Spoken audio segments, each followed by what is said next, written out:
No!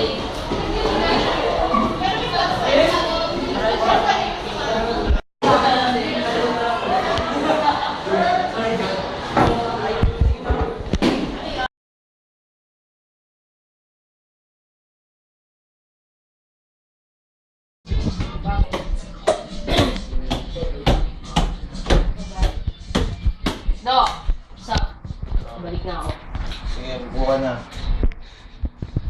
So, ang gagawin natin sa ngipin mo, kasi nagkaroon siya ng cavities. Nabutas yung ngipin mo dahil sa accumulation ng food debris sa tooth surface mo.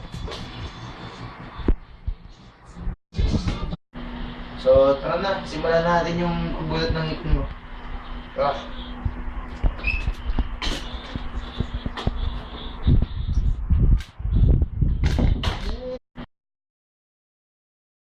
So maghanda ka na, sisimulan na natin yung pagbunot tsaka paglagay ng brace sa ipin mo.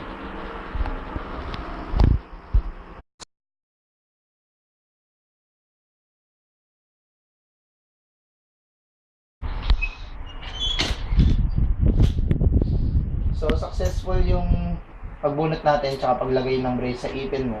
So tip ko na lang sa'yo, mag-toothbrush ka lagi tsaka huwag masyado kakain ng candy. So yun na.